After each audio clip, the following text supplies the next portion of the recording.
Hi church, as you see I'm not with you today, you've got me via the big screen. To be honest, I'm on a beach in Vanuatu with Nina and I'm just loving life. And I want to thank you for releasing us and not holding us there, but because of technology, I can still be there. I'll give a quick, before I start to preach, I thought I'd tell you a little bit about why holidays are important to pastors and probably to everyone, what kind of happens. And why you should pray for the pastors, not just Nina and myself, but all the other pastors when they go on holiday. We are three-part beings, body, soul, and spirit. Now what happens is that we are pretty generally good in our spirit. You know, my spirit's strong. If something bad happens, I don't blame God. I'm not kind of up and down. Something horrible happens. Oh, that's it. I'm going to leave God now. He's let me down. You know, my spirit's strong and it's not kind of determined by, circumstances. My spirit's good. And to be honest, I got great faith for where Emerge Church is going. I feel as visioned right now for Emerge Church as I ever have. So my spirit is strong. Physically, I'm okay. You get a bit of a headache, cough every now and again. Sometimes my Achilles tendon plays up, but, that's fine. That's just getting old. Can't help that, right? But what happens to pastors and many people are in people helping kind of careers, and not that pastoring is a career, but is that we get emotionally depleted, our mind, will, and emotions. And I know that I'm getting depleted when I don't actually want to be with people, or when someone tells me their story and I don't have a natural empathy. That always telling me, time for a holiday, Mark, because that's not who I am. I actually do have empathy. If you tell me a story, I actually do feel it. I actually want the best for you. I actually feel your pain many, many times. And so when I'm not like that, I know that I'm emotionally depleted. So that's what we're doing. We're just getting out on the beach and we're just kind of like enjoying ourselves. A beach replenishes my emotional tank. Reading a novel, not like some textbook, not some spiritual book, but just some crime-fighting novel, some spy novel. I love doing that. Eating too much. I will eat well and dedicate myself to some sort of diet and training when I come back. Having dedicated family time, it just fills my emotional tank. So when our pastors go on a holiday, that's really what's going on. It doesn't mean that they've kind of got depleted spirits or that they're physically run down. Basically what it means is that emotionally they just need to fill up and just doing something for yourself where people aren't kind of wanting something from you really does that. But we're going to preach this morning, so I want you to enjoy my sermon on the screens. Fantastic. Let me pray. Father, I ask that you would take what I'm about to say, make it real in people's lives, and let there be your presence at the end to touch and to heal in Jesus' name. And everyone said, well said. This morning I want to speak to you about taking a step of faith. And as I just prayed, I want to have an altar call at the end of the meeting. We're going to invite those up who need to take a step of faith or who need to know that Jesus is listening, who need to know that Jesus is on your side, and no matter what your problem is, no matter how desperate it is or how small it is, that Jesus wants to do something and help you this morning. So really what I'm doing is I'm preaching a message this morning that gives you a faith lift. Not a facelift, a faith lift. So if you have your Bibles, turn to Mark 5, and we're just going to look at a story or look at two people who took a step of faith. Mark 5 verse 21. When Jesus had again crossed over by boat to the other side of the lake, a large crowd gathered around him while he's by the lake. Then one of the synagogue leaders, so a leader of the synagogue named Jairus, came. And when he saw Jesus, look at this, he fell at his feet. He pleaded earnestly with him, "My daughter is dying. Please come and put your hands on her so that she will be healed and live." So Jesus went with him. A large crowd followed and pressed around him. And a woman who was there, who had been subject to bleeding for 12 years. She had suffered a great deal under the care of many doctors and spent all that she had. Yet instead of getting better, she grew worse. When she heard about Jesus, she came up behind him in the crowd and touched his cloak because she thought, if I just touch his clothes, I will be healed. Immediately, her bleeding stopped and she felt in her body that she was freed from her suffering. At once, Jesus realized that power had gone out for him. He turned around in the crowd and asked, "Who touched my clothes?" "You see the people crowding around you," his disciple answered, "and yet you ask, 'Who touched me?'" They were perplexed. But Jesus kept looking around to see who had done it. Then the woman, knowing what had happened to her, came and fell at his feet. Someone else falling at the feet of Jesus, trembling with fear, and told him the whole truth. He said to her, "Daughter," isn't that amazing? Straight away there's a relationship that Jesus wants to deal with her through. "Your faith has healed you. Go in peace and be freed from your suffering." While Jesus was still speaking, some of the people came from the house of Jairus, the synagogue leader. "Your daughter is dead," they said. "Why bother the teacher anymore?" Overhearing what they said, Jesus told him, "Don't be afraid, just believe." He did not let anyone follow him except Peter, James, and John, the brother of James. When they came to the home of the synagogue leader, Jesus saw a commotion with the people crying and wailing loudly. He went in and said to him, "Why all this commotion and wailing? The child is not dead but asleep." But they laughed at him. After he put them all out, he took the child's father and mother and the disciples who were with him and went in with the child where the child was. He took her by the hand and said to her, "Talitha kum," which means, "Little girl, I say to you, get up." Immediately she stood up and began to walk around. She was 12 years old. At this, they were completely astonished. He gave strict orders not to let anyone know about this and told them to give her something to eat. Father, I pray, just help me bring out some truths from this passage. You know, this passage tells the story of two people from very different stations in life who come to Jesus out of desperation. These two people are at polar opposite spectrums of society. One's high, one's a nobody, but they both come to Jesus in desperate circumstances. Have you noticed that many times it's when something desperate that has happened that we get serious with God? It's when we really seek Jesus, when something kind of happens that's out of our control. You know, it's not the mundane that sends people to Jesus. It's mostly the desperate. You know, somewhere on this planet today, there's people praying for water. You know what? I'm not.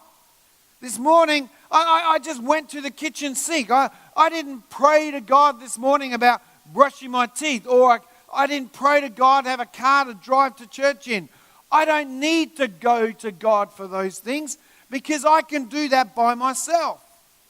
Faith kicks in when man's ability fails. Faith begins at the point of human limitation. I don't need faith to get my water. I don't need faith for the lights to be on here. That just happens. If I'm diligent and wise, those things just happen. My ability, where I'm at, is able to see those things happen. See, you don't need God for those things that you can do yourself. But these two were at the edge. These two are at the limit of their human ability. Human ability could not fix their issue. One person in the story is a prominent man. Jairus was a synagogue ruler. Now, the synagogue was different to the main temple in Jerusalem, where sacrifices were made. Now, synagogues back then were like a local church. It's where people came to study the Torah, they held services, and do the daily and weekly practices of the Jewish faith. So Jairus is the leader of that synagogue. Now, he's in a desperate situation. Now, think about his life. He's prominent, he's knowledgeable, he's educated, he's got means, he's not a poor person, but he was in a type of trouble that none of those things he could do anything would help him out of that trouble. His 12-year-old daughter is dying, and there's nothing he could do about that. He didn't care who saw him. He just wanted his daughter healed. And even though as a synagogue ruler, he had a reputation to hold on to, in the light of the situation, he didn't care.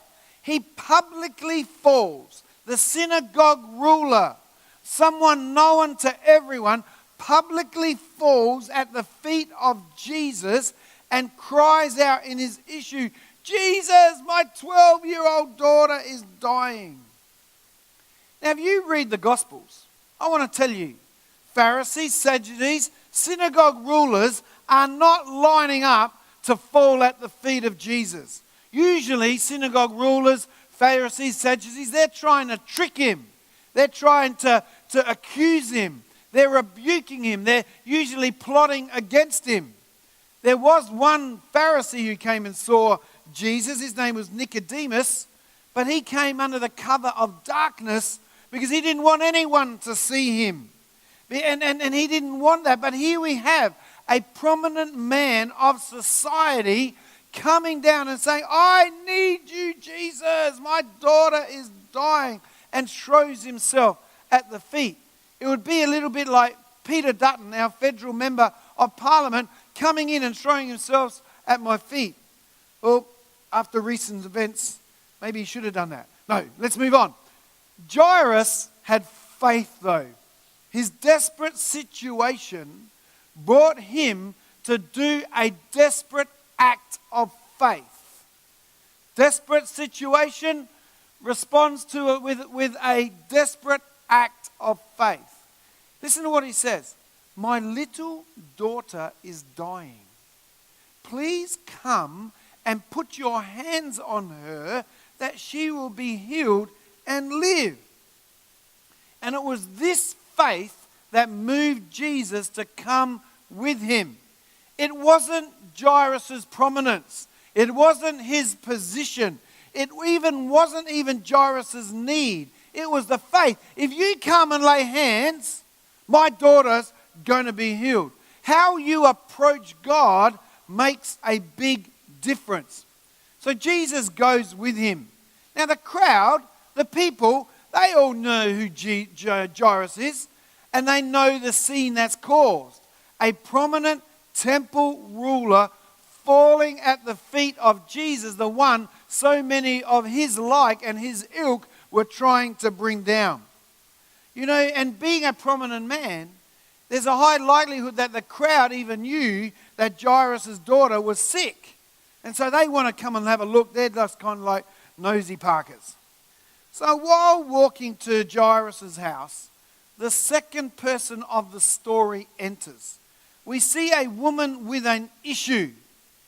It's not just a little issue, because we all have issues. No, this is a 12-year issue. This is a long-term issue. Not a couple of weeks. It's not something that's been going on for a couple of months. Not even a year. This issue has gone on for 12 years. I want you to think about that. The longer an issue goes on in your life, the more it steals from you. Some people will stick around for a while, but after they kind of been there a bit, after a few weeks, maybe they move on. Some will stay a little bit longer, but after a few months of your issue not changing, they move on. But with something that takes years, most people have left this lady. Most people have just said, it just doesn't change. I don't know what to do. And out of their sense of inadequacy, they just kind of leave her. Long-term issues are tremendously isolating. But for this woman, it's even worse. She has an issue of blood. She's completely isolated. For she's living in a society that is ruled by Mosaic law. And Mosaic law specified that if a woman had an issue of blood that lasted longer than 7 days, that all the days of her issue were considered unclean, and she must be treated as unclean. This lady has been unclean for 12 years. For 12 years, she's been put apart, shunned, marginalized. What a horrible place. If she'd been married, let me tell you, her husband would have divorced her a long time by then. She would have been able to not care for her children, because if she tried to care for them, she would have made those children unclean. For being unclean, anything she touched becomes unclean. And that's important for later in the story. She wouldn't have been able to hug her own children. Just think about that for a moment. 12 years. Her unclean status would have meant that she would never have been able to go to the temple. She would never have been able to go to the synagogue. She would never have been able to go to any place of worship.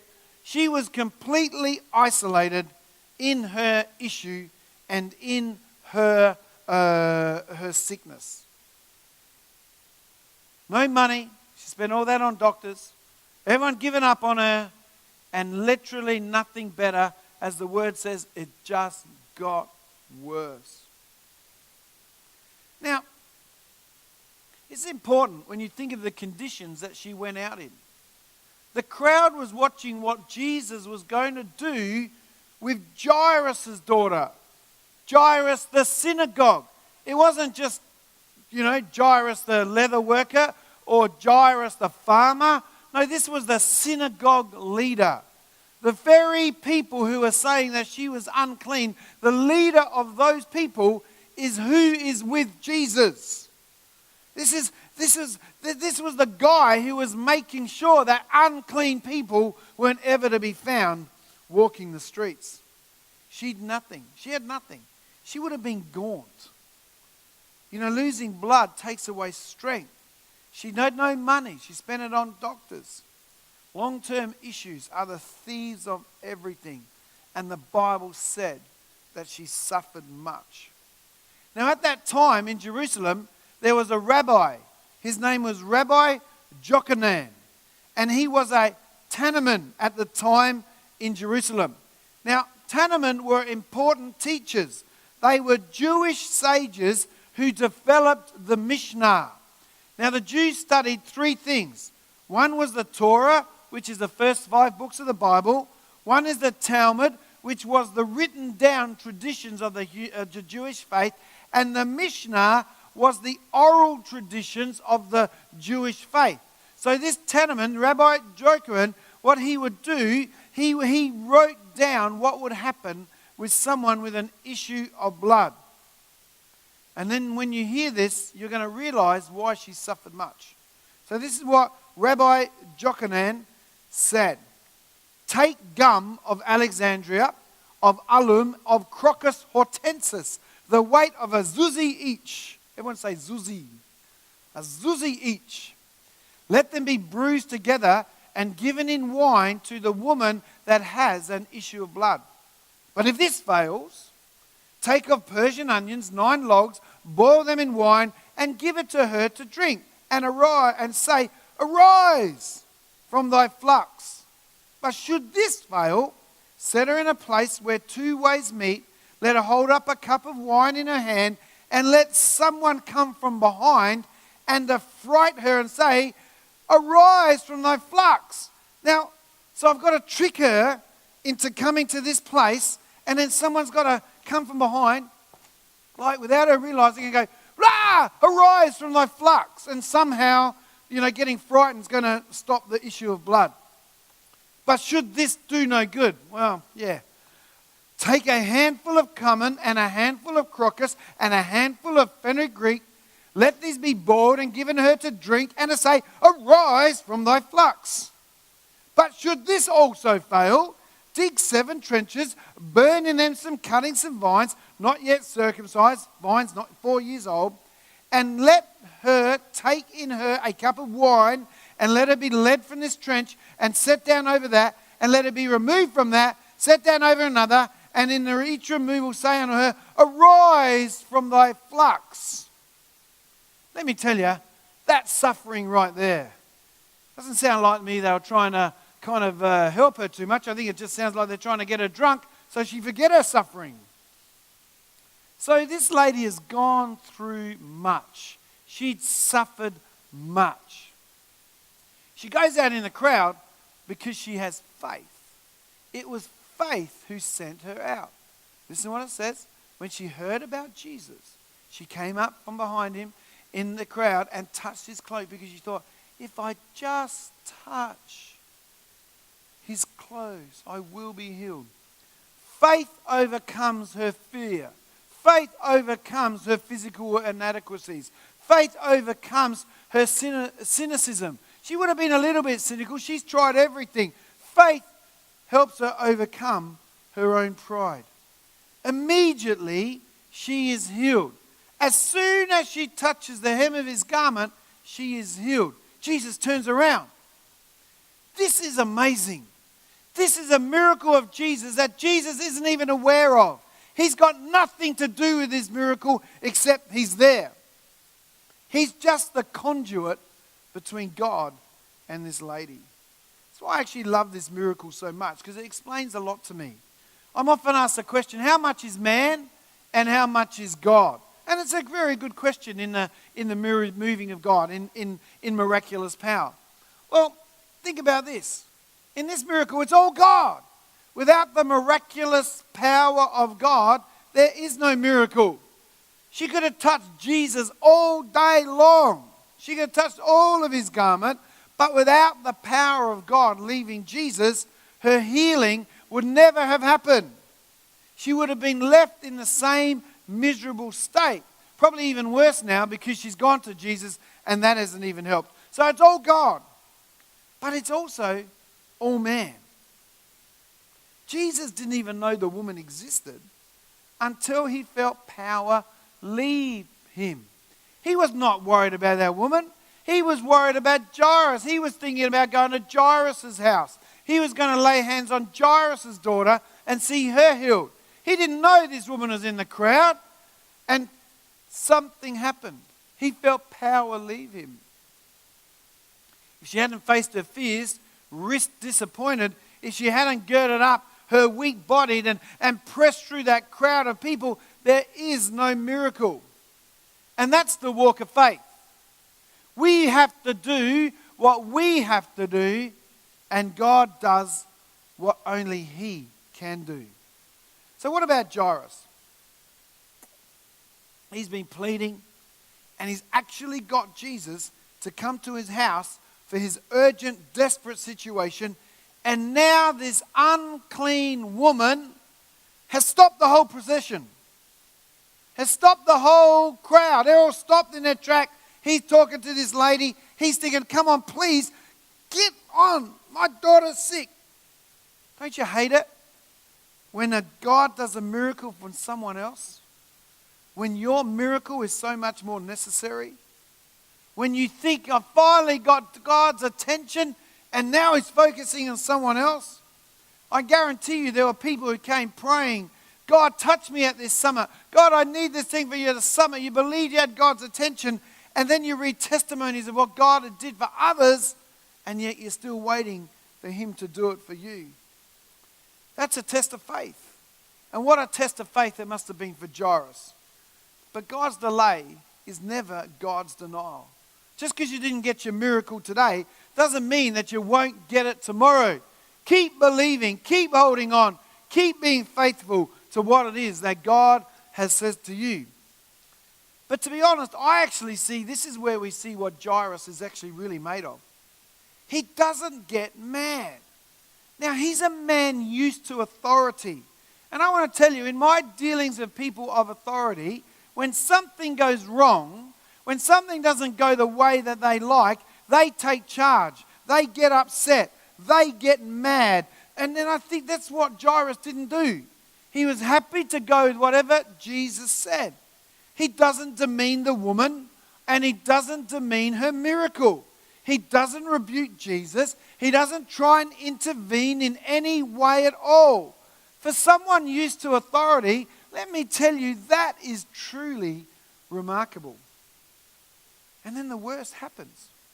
Because of the delay in seeing the woman with the issue of blood healed and Jesus talking to her, what we see is that Jesus doesn't get to Jairus' house in time, and his daughter has died.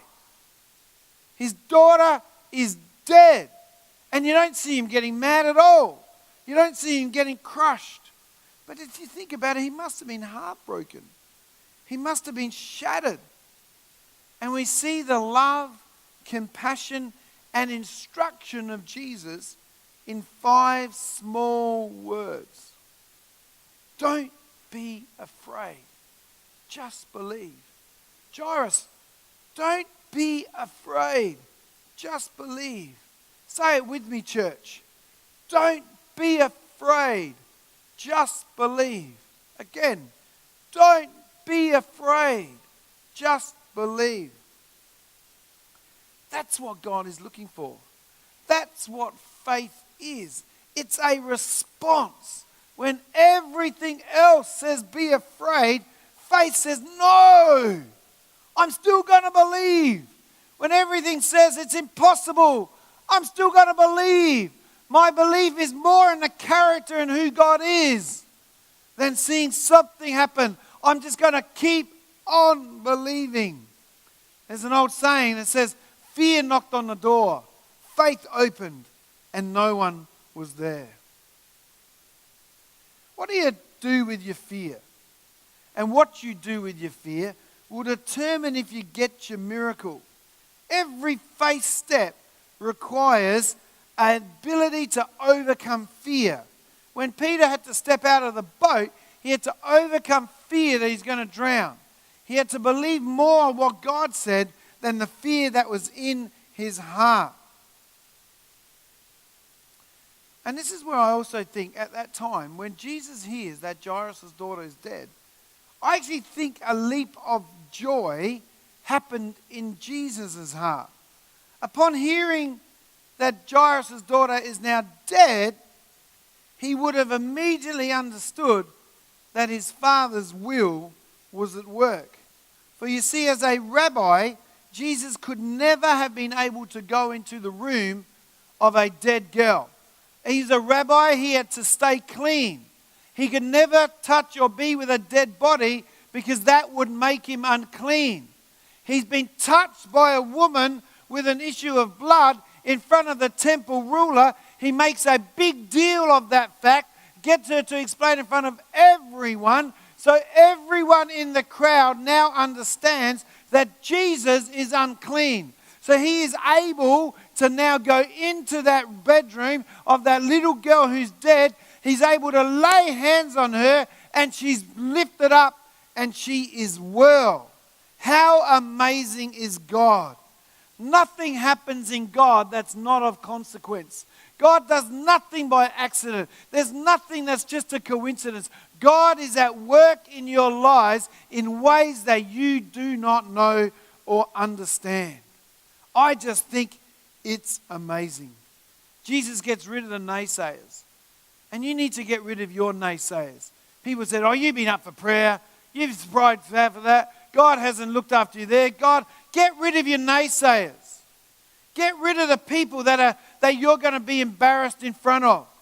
If I pray like that, what will my uncle say? If I pray like that, what will my sister think? If I pray like that, what will my husband say? We need to get rid of those naysayers away from our lives as Jesus did, so we can come into a place of faith with those that are going to agree with the miracle for us. I want to be with people who are believing for my miracle as much as I am. And then we see a fantastic thing. A great miracle is done. Faith, once again, triumphs over fear. I want the musos to come, and we're just going to pray for people in just a moment.